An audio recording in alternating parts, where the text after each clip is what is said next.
Passar a palavra para o professor Gabriel, que vai apresentar a sua mentora, a professora Silvia.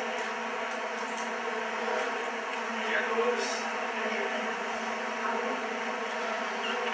Bom dia, meu nome é Gabriel Leão, sou professor do curso de fisioterapia aqui da UFC. Um curso bem recente, um curso que abriu agora em 2010, e mais recente do curso sou eu aqui na instituição. Eu entrei em julho, agora tomei posse em julho de 2013, 4 meses aqui de casa, ainda estou na ponta aqui, obrigado. Estou conhecendo aqui ainda os colegas, conhecendo a parte burocrática e administrativa dentro da instituição. Falando rapidamente sobre minha trajetória, eu me formei na Universidade de Fortaleza em fisioterapia em 2009. Logo em seguida eu fui a São Paulo, fiz a especialização em fisioterapia no esporte, que é minha área na Universidade Federal de São Paulo. Depois fiz mestrado em ciência da reabilitação na USP. Nesse total eu passei os meus últimos 3 anos e meio em São Paulo e voltei para Fortaleza dentro do meu projeto na área acadêmica. Graças a Deus já está com uma posse no concurso. Com muito orgulho, eu me digo minha mentora, ela deixou aqui para uns 7 slides só para a gente finalizar. E a minha mentora é a professora doutora Silvia Leão, professora de filosofia, formada na Faculdade de Filosofia de Fortaleza. Tem doutorado na Unicamp e é professora do Departamento de Filosofia da Universidade Estadual do Ceará. Mais conhecida por mim, meramente por minha mãe. Ela minha mãe teve uma influência muito grande para eu seguir essa carreira acadêmica. Então vocês podem se perguntar,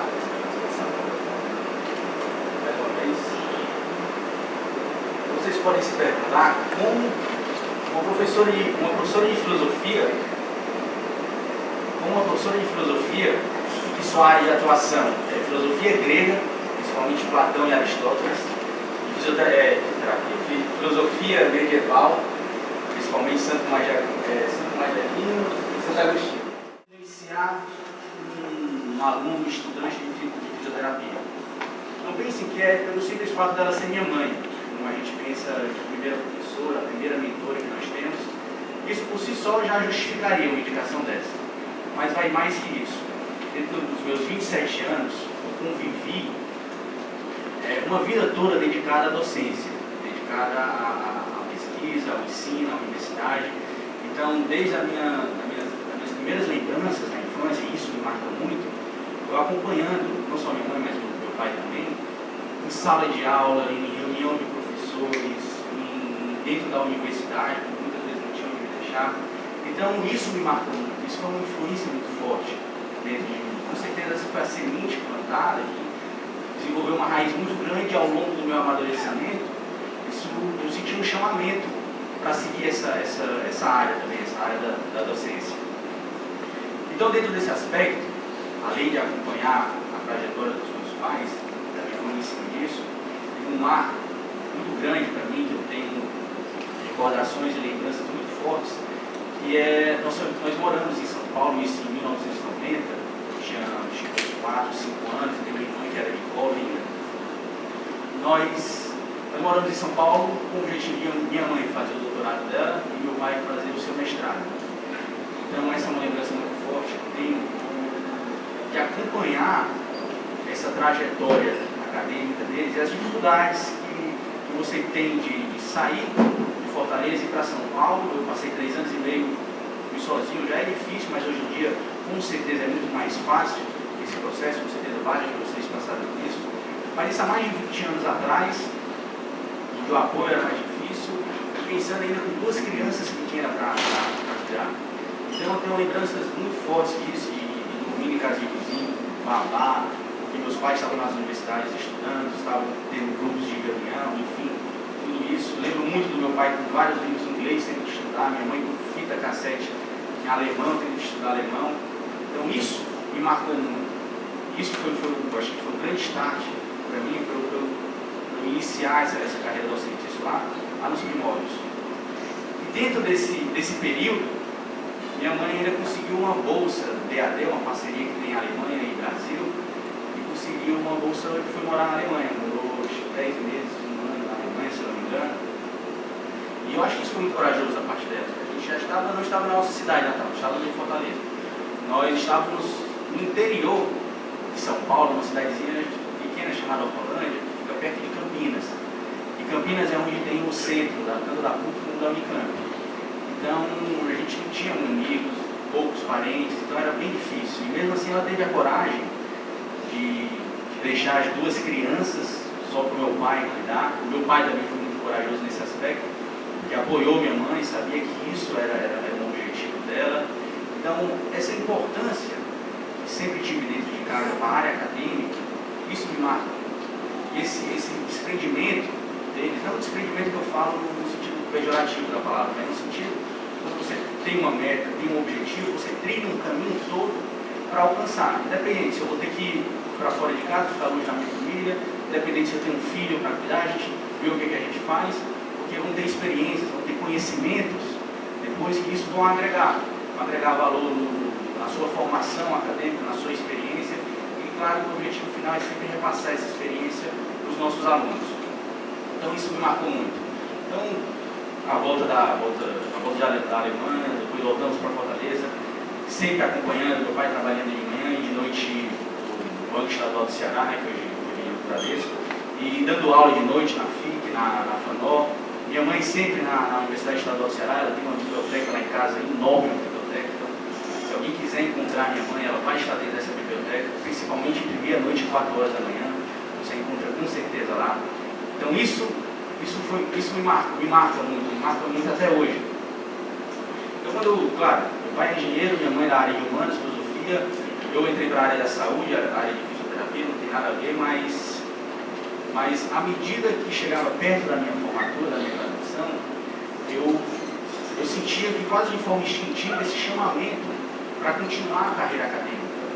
Eu pensava, não, quero fazer especialização, quero fazer mestrado, quero fazer doutorado e quero sair, quero ir para São Paulo, porque aqui na minha área, ainda de Fortaleza, ainda é muito fraca a área de fisioterapia esportiva.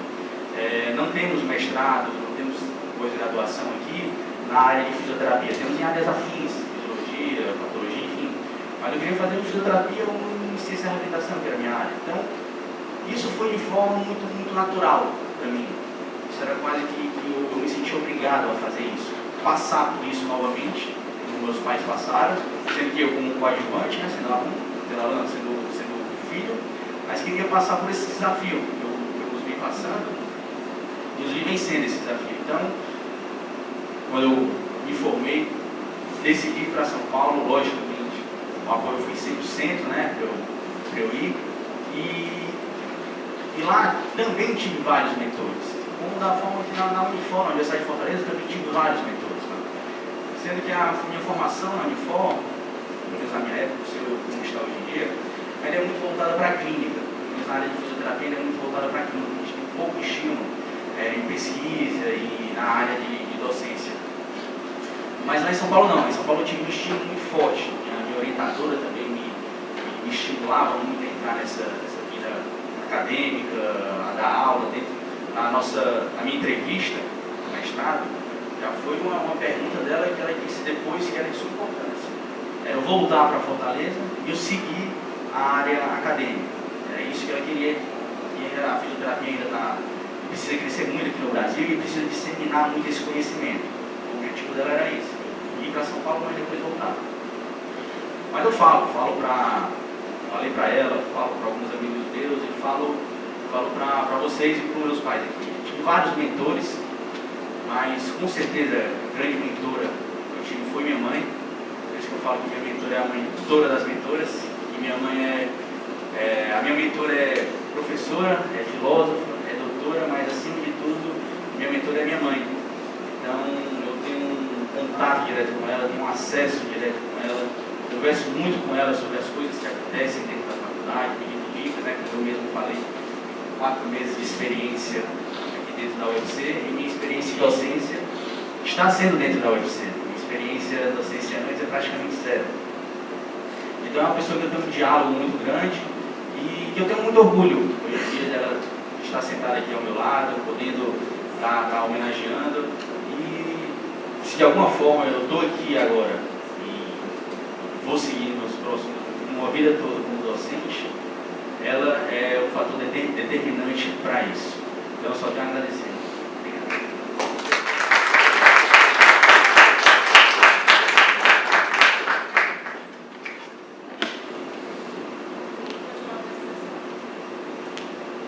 Bom, gente, passamos então a palavra à professora Silvia.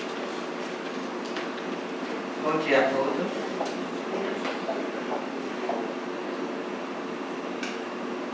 Bom, nem vou precisar dizer que estou emocionada, né? Porque depois de Freud ser anistiada pelo filho e ser publicamente é um evento. Agradeço antes de tudo, a iniciativa da universidade acerca da possibilidade de promover esse encontro de áreas e de gerações também, né? Portanto,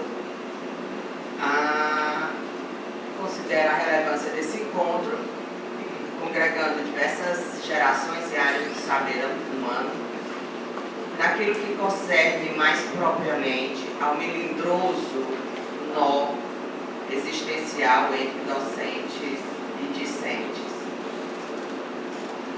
A nós, professores, a nós, alunos também, posto sermos nós e, sobretudo, a eles, aos quais todos os nossos empenhos, esforços e esperanças diárias se veem voltados. Quem somos nós, afinal, os professores? O que é que há de comum entre nós, nessa ocasião, que nos faz, aqui nessa universidade, encontrados? Nesse tempo que já é o nosso, dessa tarefa de convivência entre nós, que estamos a sair como um sol poente, e entre os que estão como a aurora na vida e na vida acadêmica, a debutar. Antes de tudo, ouço indagar o que nos une, anela, e nos mantém verdadeiramente vinculados. Arrisco uma primeira resposta, tão simples quanto esquecida.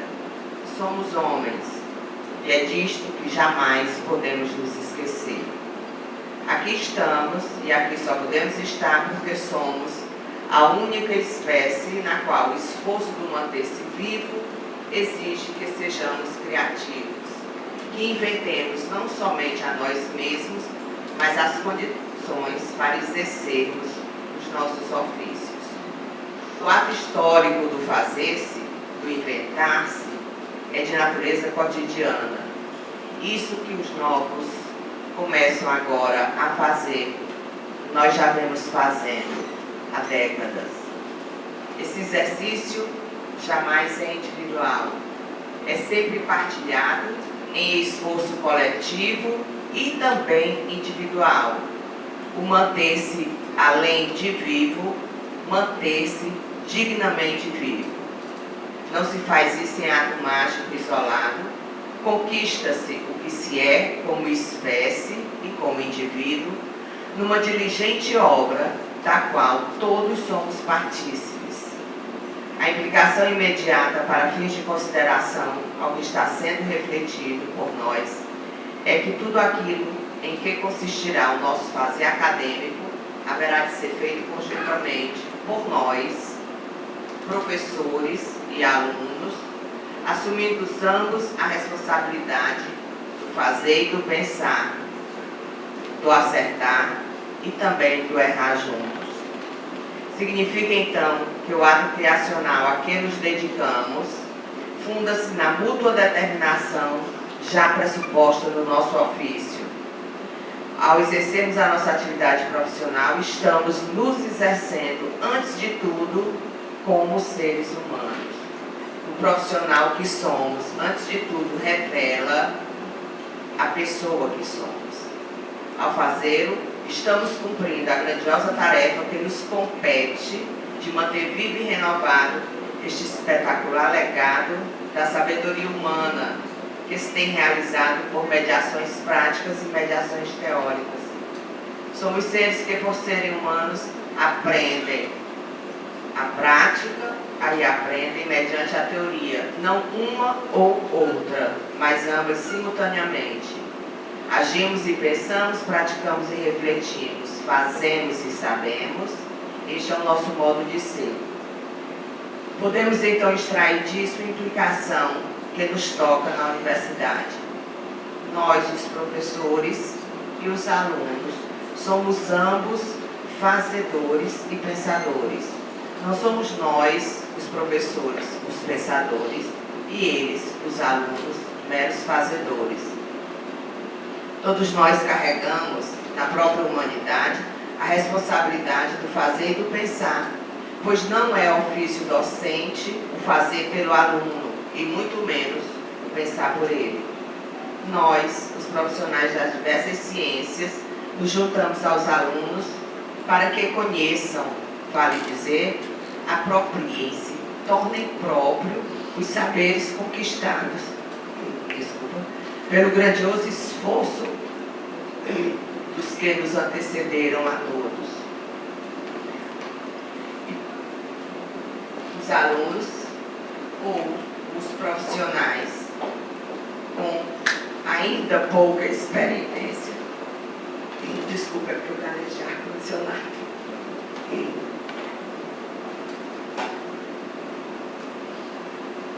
Gente,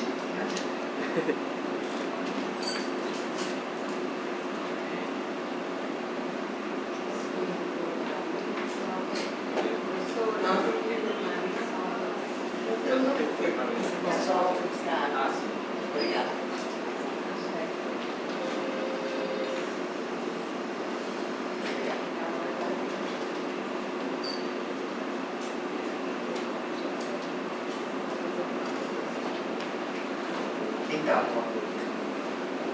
nós, os profissionais das diversas ciências, nos juntamos aos novos para que conheçam, repito, vale dizer, apropriem-se e tornem próprio os saberes conquistados pelo grandioso esforço dos que nos antecederam a todos. Gente sem formação profissional ajuntam-se a nós na expectativa de ingressarem neste mesmo percurso, dando-lhe continuidade criativa. Todos nós somos mortais, lembremos-nos. Mas as nossas efetivações obreiras permanecem além da nossa efêmera existência individual. A bíblica afirmação, deixai os mortos, sepultar os mortos, faz parte reflexiva da nossa obra. A nossa obra é viva, portanto, trata-se de cuidar da sua atualidade vivificante. Só assim pode ser refletida daquilo tudo que lemos de todas as madrugadas em branco, de todos os discursos, de todas as dificuldades, em todos os cursos que passamos em nossas vidas. Como diz Chico Buarque, a dor da gente não sai no jornal. Assim, aquilo que debatemos, refletimos, as teorias com as quais iluminamos a nós mesmos e ao nosso tempo, nos são apresentadas, são experimentadas, seja através de métodos e instrumentos que nos são dados a conhecer e daremos também a conhecê-los. Caso contrário, seremos nós, professores mortos, a ensinar coisas mortas a alunos também mortos. Seremos mortos sepultando mortos. Como poderemos, então, estar precavidos ou, pelo menos, advertidos ante tão assombrosa possibilidade? Sirvo-me agora da ciência que abracei, da filosofia, que no próprio nome indica o amor à sabedoria. Mas essa boa e antiga palavra grega indicava tratar-se não de um qualquer amor, tampouco de uma qualquer sabedoria. O amor, pressuposto no termo, é a expectação do encontro, do chamamento, do achamento, da busca apaixonada, diligente, insaciável porque enamorada de algo que aprende a ser, completude do seu modo de ser, por saber que é verdadeiro. O amante da verdade é aquele incansável caçador do conhecimento, somente mediante o qual nele vê-se despertada a consciência da própria carência, da própria ignorância. O distintivo do sábio não é o tudo saber, mas em relação ao todo querer saber, mesmo que saiba que sua tarefa é de forma plena e realizável. Da mesma forma em que o amante, em seu desejo, tudo expecta do amado, muito embora não se veja do todo realizado. Assim se dá por semelhança em nosso ofício. Aqui somos todos amantes da verdade, tudo expectamos, muito embora saibamos que por mais que sejam as saciedades conquistadas, mais ainda serão as carências a serem despertadas.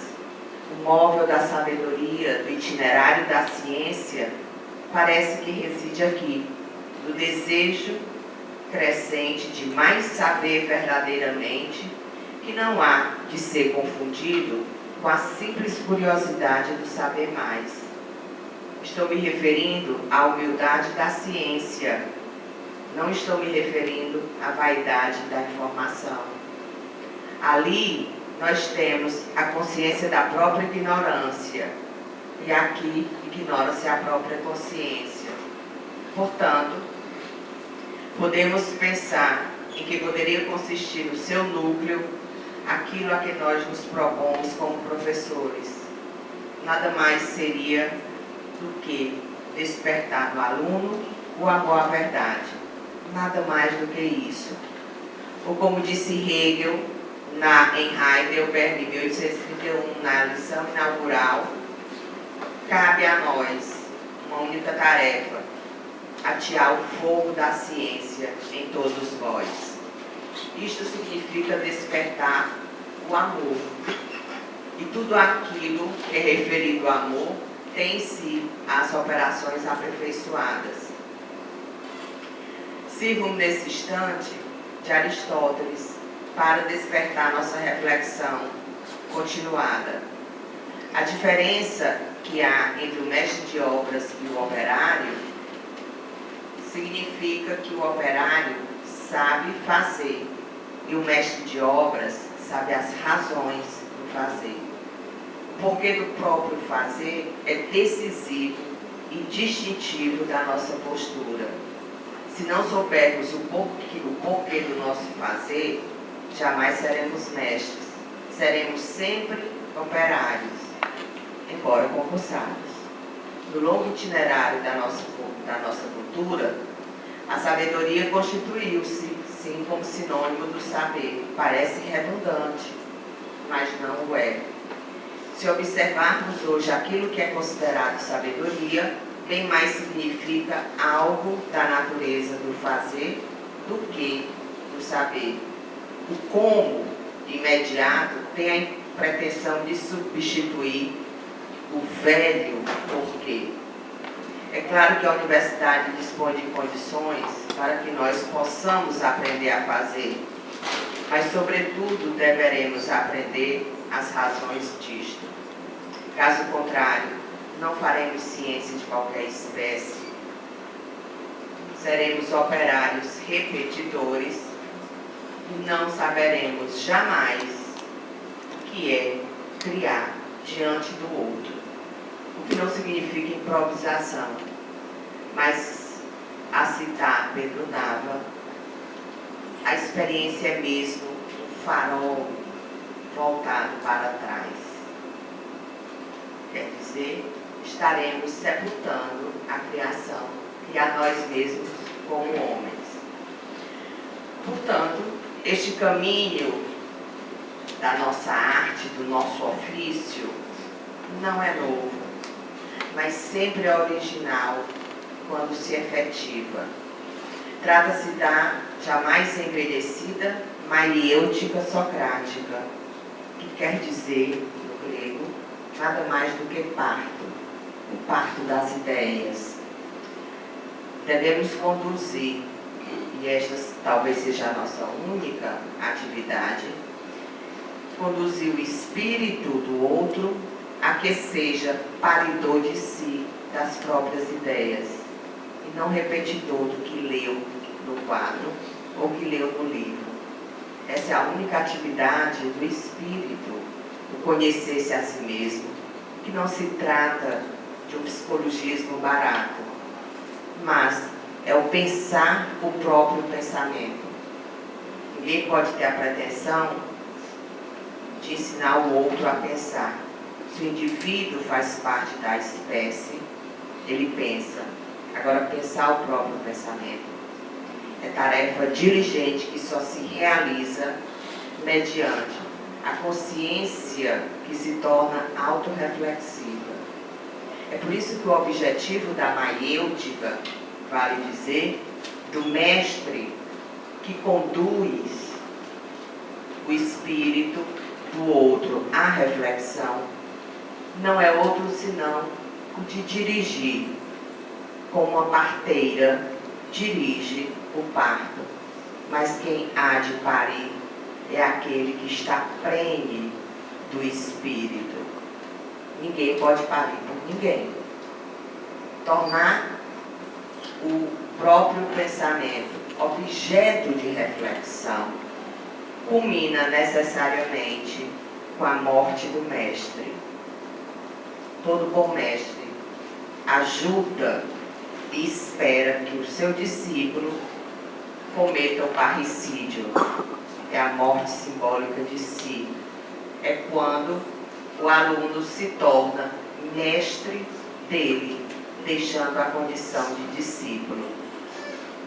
Nesse sentido, realmente, a filosofia ainda nasce do espanto, da admiração. E não há nada que mais cause espanto à própria consciência, à inteligência humana, do que o defrontar-se com a própria ignorância. Assim entendendo, provocar o espanto, o thalma grego, no aluno, é criar as condições para que ele mesmo se reconheça confrontado com a ignorância que é a dele e não a de qualquer outra pessoa. É angustiante e insuportável a espécie que sabe, cuja inteligência é abstrata também, reconhecer que não sabe. Assim, mais uma vez, sirvo-me de Sócrates. Trata-se de fazer com que o outro passe pela angustiante experiência de assumir a própria ignorância.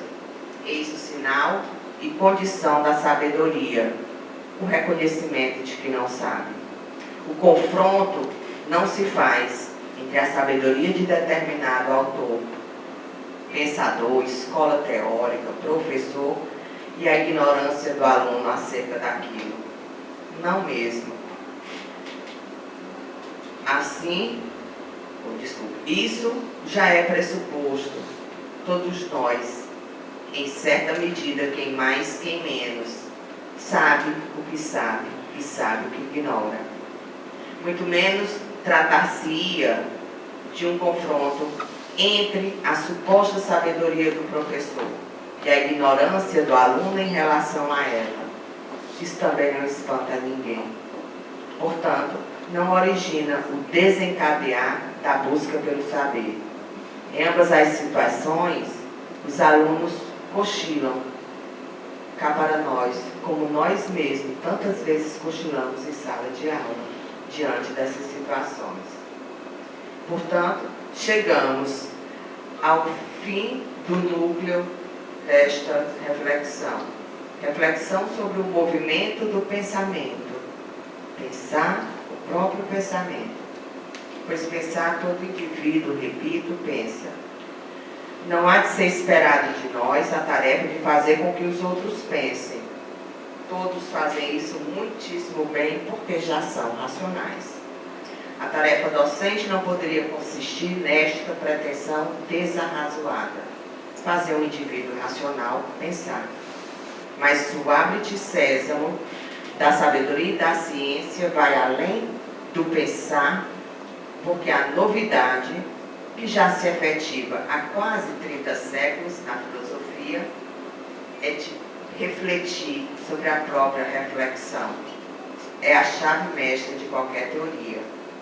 E a ninguém é dado pensar por outrem. Esse me parece consistir o fim, a finalidade essencial do nosso fazer docente. Não sou eu o sujeito desta façanha, somente quem a pode realizar é o outro. Como professar assim verdadeiramente o nosso ofício, sirvo de outro grande mestre da humanidade, um dos meus diletos, Tomás de Aquino. Cito: se um homem é um verdadeiro professor, é necessário que ensine a verdade. Eis a maestria, tornar conhecedor em ato aquele que já é conhecedor em potência. O objeto próprio da inteligência humana é abstrato. Os caminhos fundamentais da abstração não são muitos. Os fundamentais são dois: indução e dedução. Generalizar e particularizar. Quanto a isso, entre aluno e professor, dá-se a conjunção destas operações mentais. Há outras, mas fundamentalmente, na base, são essas. Mas no que concerne ao percurso do pensamento do conhecimento teórico, pois essa é a natureza do conhecimento acadêmico, não é a opinião, os caminhos são contrários. O mestre já parte do grau complexo do conhecimento teórico, e aí é que ele está em condições reflexivas de conduzir, de orientar o movimento do pensamento do aluno ao grau no qual ele já se encontra a cada início do semestre. Do mais complexo ao menos complexo, e do menos complexo ao mais complexo. Isso não é uma oposição entre sabedoria e ignorância. Isto quer dizer que o professor não pode ser ignorante daquilo que está a ensinar. Só assim pode haver o parricídio. O verdadeiro discípulo acaba por matar o bem. E aqui aproveito para citar Mário de Andrade. Eu vos odeio, ó mestres do passado, e não me ajoelho diante de vós, porque diante de vós somos homens diante de homens. É impossível que o professor seja igualmente aprendiz daquilo que está a ensinar. Como mestre, já deve ter aprendido a complexidade daquele conhecimento específico no qual ele é docente. Caso contrário, é um pseudo-mestre, faz de conta que ensina o que verdadeiramente não sabe. E o magistério implica essa ascendência, que não é autoritarismo, contrariando as formas populistas, pseudo-pedagógicas, que intentam equiparar os graus de complexidade do conhecimento entre professor e aluno. Por exemplo, eu sou professora de metafísica medieval. Posso ter em sala de aula um doutor em física, mas se ele está matriculado naquela disciplina, implica que há nele o desejo de conhecer aquilo. E em relação àquilo, eu possuo um grau de complexidade ao qual ele chegará, se o pensamento for bem conduzido, conforme, no mínimo, aqueles 30 séculos de tradição teórica, porque não se trata de opinião. No momento agora de concluir, chego então àquilo que considero uma viagem de retorno. Os caminhos da sabedoria a todos se abrem, ou deveriam se abrir, mas somente neles permanecem aqueles que verdadeiramente a amam. Essa é a distinção, para findar com Platão, entre o filodoxo e o filósofo. O filodoxo é o amante da opinião, e o filósofo é o amante da verdade. E o amante da verdade não é aquele que faz filosofia, é aquele que pensa o próprio pensamento. pensamento. Todos somos amantes da verdade. E na universidade, para usar as palavras de Gianotti, ouso advertir aos que estão chegando. Gianotti, com ironia, já nos dizia que a universidade é lugar de sábios e de sabidos. Cada um haverá de fazer a própria escolha. Sejam bem-vindos.